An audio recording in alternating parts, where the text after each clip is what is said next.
Hello everyone, this is Vishwanath for Winning Edge Talks. You will now be listening to the audio of the Zoom meeting I had with Kushi, an international swimmer. Sit back and enjoy listening. Good evening everyone. Welcome to the Winning Edge Talk Show. This is Vishwanath here, your sports psychology coach and counselor. I am the author of the book Success Mantra in Sports. The entire book is on the mental aspects of sports. I've been mentally training lots of athletes from all games. Today, for my show, I have this sensational teenage swimmer, Kushi Dinesh from Bangalore, Karnataka. She has represented India several times. She has won 300 gold medals in the state championships, 70 in the nationals, and 6 international golds and 2 international silver medals.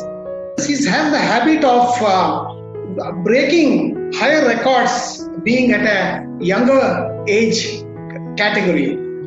The newspapers have most of the time described her as a young swimmer who makes big splashes.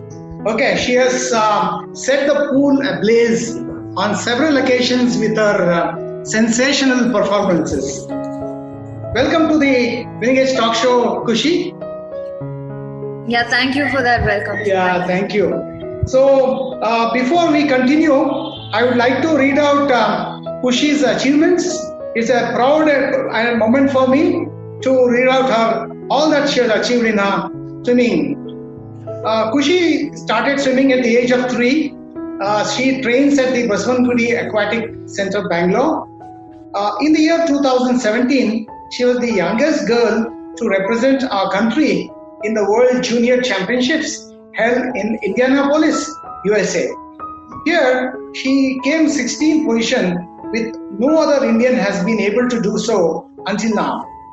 She has won 5 gold medals and 2 silver medals at the South Asian Aquatic Championships held in Sri Lanka. In the year 2019, she represented India again in the World Junior Championships held in Budapest, Hungary. She was placed 4th and 5th in the Asian Age Group Championships held in Bangalore 2019.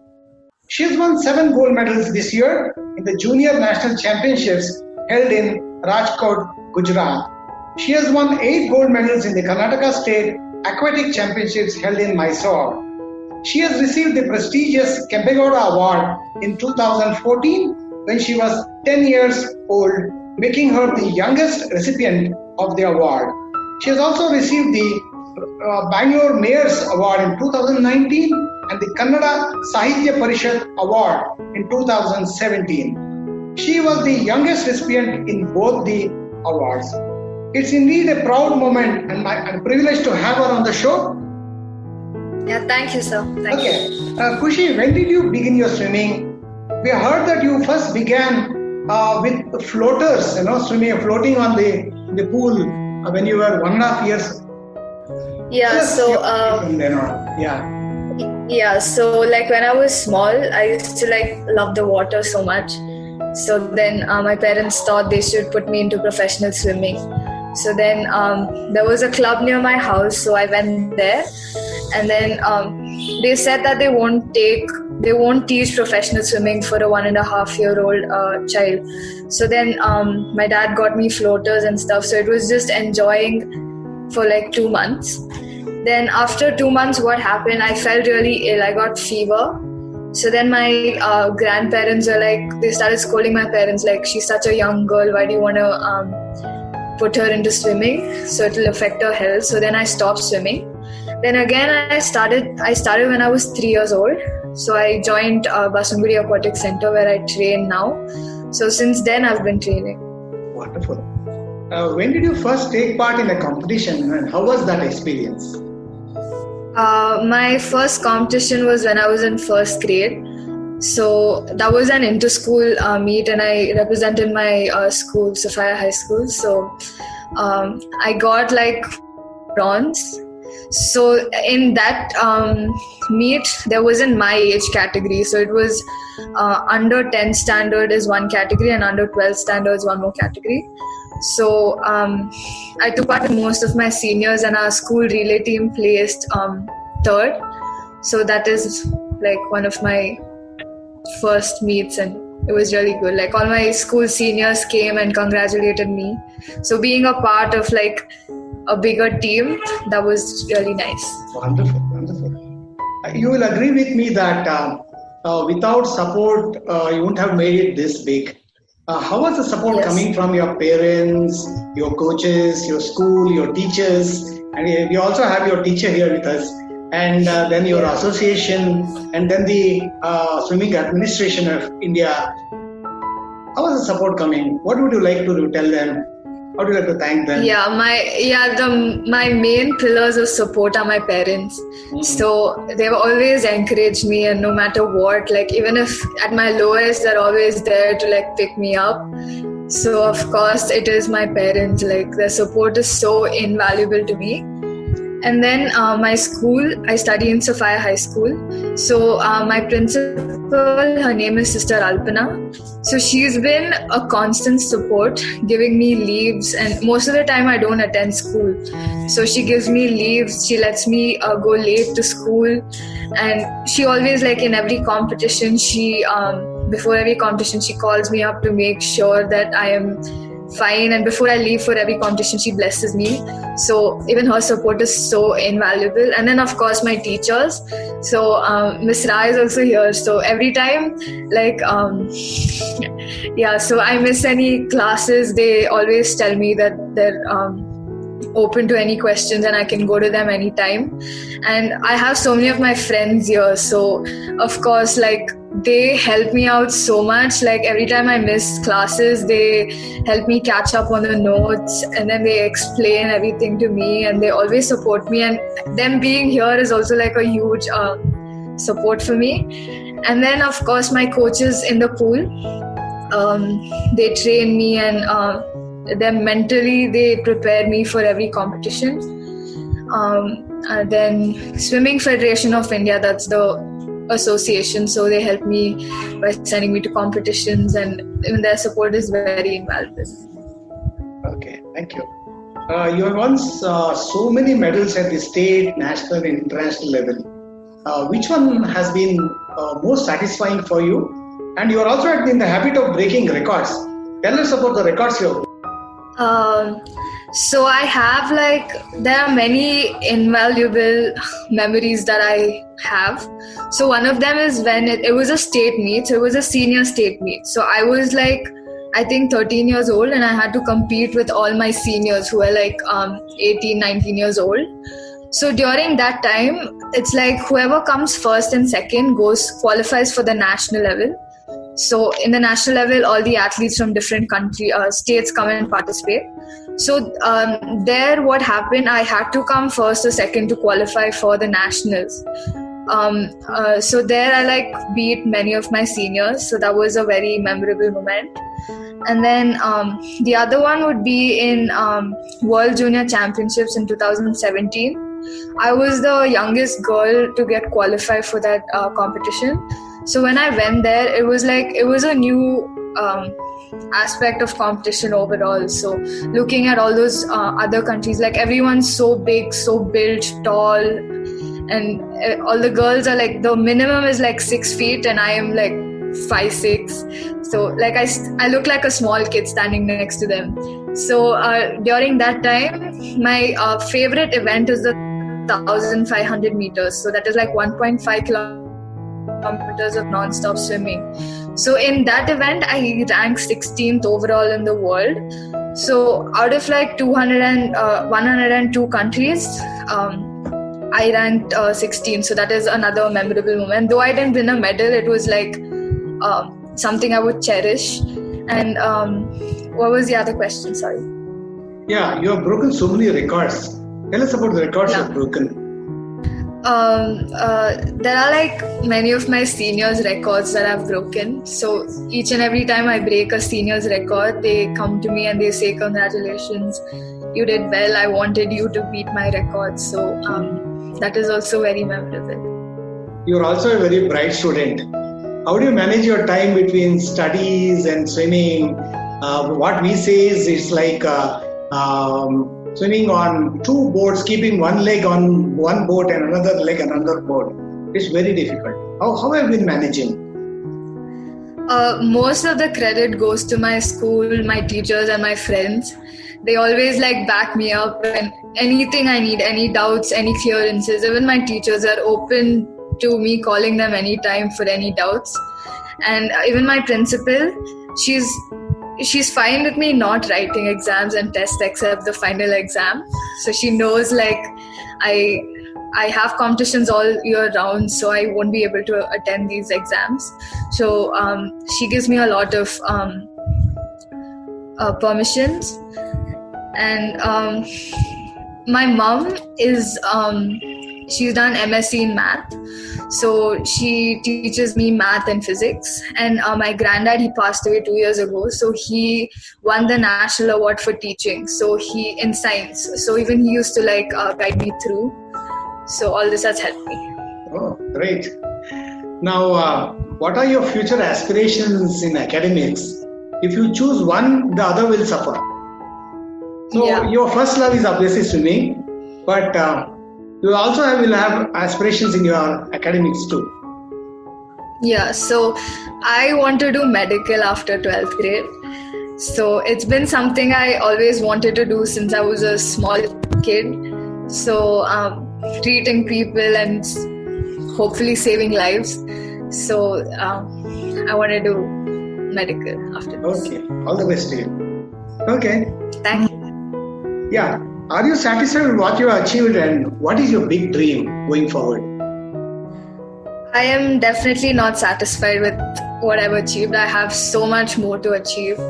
And my main goal is the Olympics. It was supposed to be the 2020 Olympics, but then since it got postponed, hopefully 2021, I'll make the A cut and I'll get qualified and represent our country and win the gold in swimming that our country's been waiting for such a long time. We'll all be waiting in bated breath for that to happen, for that moment to come.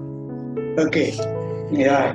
Yeah, thank you. Then, how close are you with your timings with at the Asian level first and at the international level later? At the Asian level, so recently there was the Asian Age Group Championship held in Bangalore. So in my age group, I placed 4th and 5th in my events. So in Olympics, there are like 2 qualification standards. So one is the A cut and the B cut. So if you get the A cut, it's like a 50% chance that you might go to the Olympics. But if you get a B cut, it's like solidifying your place in the Olympics. So most of the Indian swimmers strive to get the A qualifying. So even I hope to get the A qualifying. So I'm just 45 seconds behind. Okay. But it takes a long time to cut those 45 seconds, so hopefully I'll do it. Okay. You know what you need to do to get there. So you may be making all your efforts Yes. To be there. Okay. How confident are you that you're going to participate in the Olympics? I am very confident. It's my childhood dream and I want it to come true. Okay. You have all the qualities to make it to the highest, the echelons of swimming, the highest in the sport called Olympics? Hopefully, yes. Yes. Okay. Honestly, you'll agree with me that India is far behind as far as international qualifying timings are concerned. What are the reasons? Is it about the physique, the nutrition, or the support, the exposure you get with regard to competitions you take part? What do you think is lacking with India? Why have we not won a medal in athletics as well as in swimming? I would say the infrastructure in India is not up to mark. like most of the foreign countries have heated pools. So in India we hardly have 3 heated pools, and most of them are outdoor pools. So in foreign countries it's indoor pools. So what happens, even though it's snowing, raining, they can still train and they can still compete, and it's all heated and insulated inside. But then in India it's like if it rains really heavily or if it lightens, we'll have to like come out of the pool. We can't train that much, so it obstructs our training. And then the other one would be our genetics. Like Indians are like comparatively smaller than say Russians or Americans. So as I said, like when I went to the World Junior Championships, the minimum height for women there is like 6 feet. So here getting to 6 feet is like a huge task. Not many of us are 6 feet. And then their arms and legs are so long and they have such lean bodies. And comparatively they look stronger and taller, sharper. And their training workouts are different because they have access to different kinds of equipments. So that it makes a huge difference. Is it also about the weather and the food they eat and what we eat?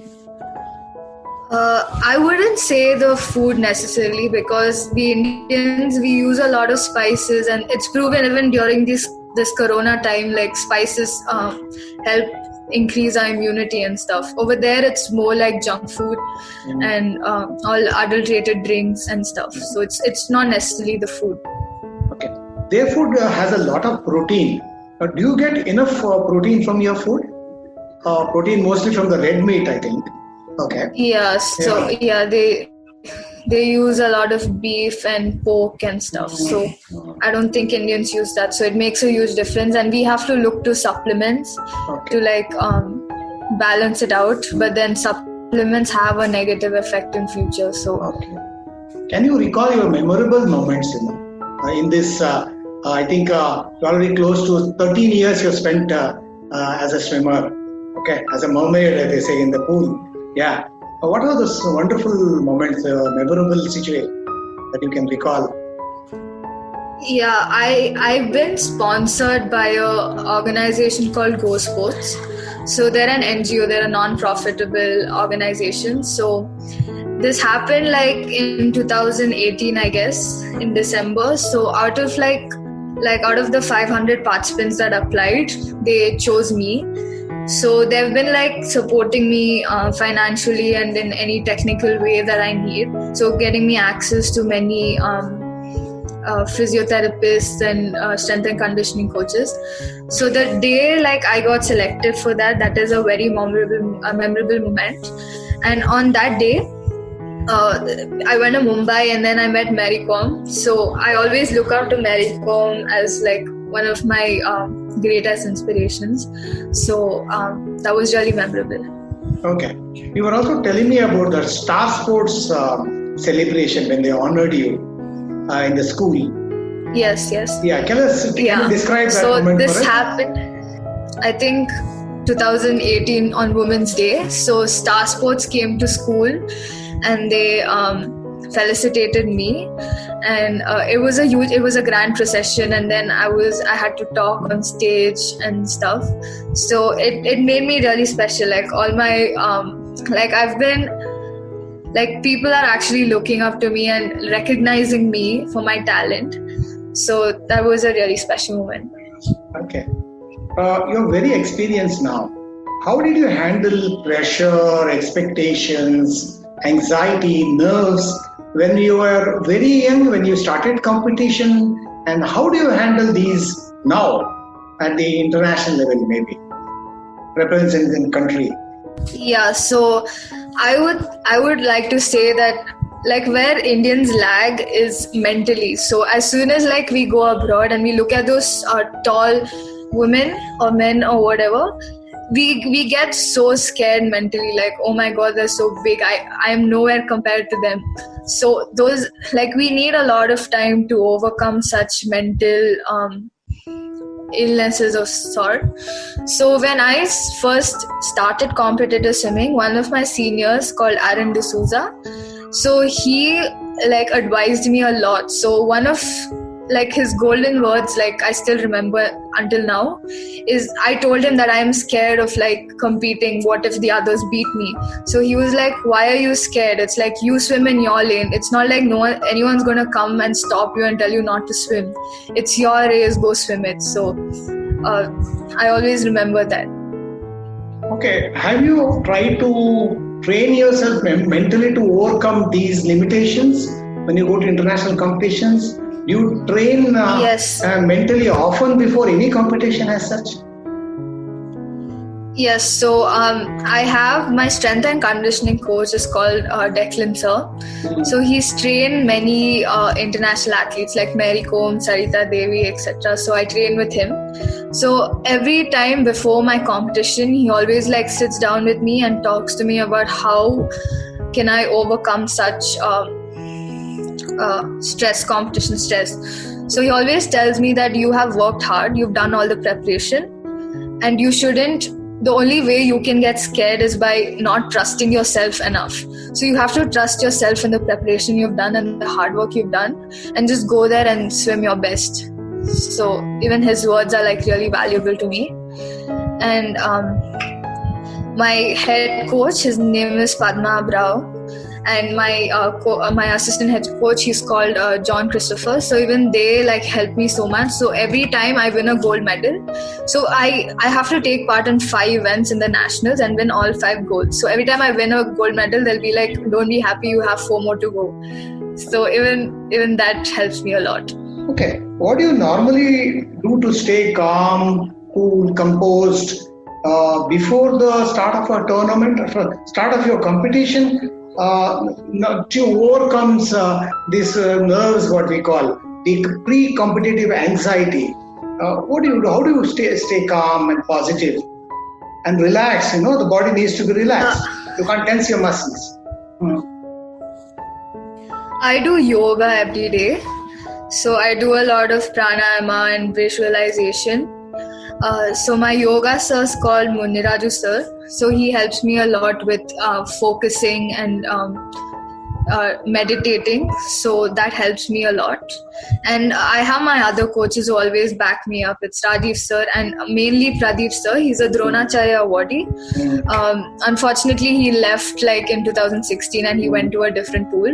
But until then, he used to like train us every day, mentally, physically, every way. Well, they say sport is 90% mental at the highest level. What is it according to your experience? Have you felt the same? What have your seniors said about this? Your seniors whom you have met or who have been with you, and the champions in swimming who have described, or spoken about this. Do you agree that sport is 90% mental at the highest level? Yeah. Yes, it is. I would say it is 99% mental and it's just 1% physical. So whenever I walk onto the pool, I always think I am the best. I've done everything and I'm going to beat the rest. I'm going to do my thing. So it's always like that. Oh, great. Has anyone taught you mental skills? You have mentioned meditation. You have mentioned yoga, which is also about focusing on the breath and keeping yourself calm, being mindful about what you're doing. Then you spoke about visualization, pranayama. Apart from that, has someone trained you mentally? Once I've been trained by this psychotherapist called Minal Chakraborty. So he taught me like a few methods, like how to visualize and stuff. So yes, I implement it every time before my race. Okay. There are situations and circumstances where something goes wrong. Then how do you talk? Do you talk to yourself, urging yourself to be more positive? Yeah. Do you talk to yourself? Yes. So I like I told you before, I swim long distance. So it's like swimming 1.5 kilometers straight. So after some point, after maybe say 1 kilometer, the mind starts telling my body like, I think I should stop. I'm getting tired. My hands are heavy. That is heavy. This is heavy. But then during that time, it's like I literally like talk to myself, scold myself like, come on, you've done this so many times. Why can't you do it just one more time? and I talk to myself a lot. Then you can do it. Oh, that's really nice. Okay. Then, Yes. what have you been doing this Corona lockdown period when it was really frustrating for most athletes? They have not been able to train, go out, practice, be out in the open. Then so many competitions have been either cancelled or postponed. It's really frustrating. They've all come out and expressed that they are low in confidence and they lack the motivation. They're not able to motivate themselves. So disappointing it has been for them. They waited years and trained years and sacrificed for so many years to be in competitions that were scheduled this year. They don't know what is going to happen next year. They are also worried about their bodies, how to get the body going again, and even mentally to get back in shape, to be in that competition shape. So, has been your experience? How have you been training during this lockdown period? What are the things you have done? Yeah, in the beginning I was really frustrated, like, why is this happening? Like, this is my last year. So in swimming we have something called the age group. So this is my last year in the age group. So I had like very big plans for this year, and including the Olympics and stuff. So and there was World Championships next year. Even that got postponed to next year. So I was like very frustrated, but then in the end it was my family who supported me. So I spent a lot of time like learning a lot of skills like cooking and helping mom with the house. Hello, listeners. You just heard the part one of my conversation with Kushi Dinesh swimmer. There is more to come in part two.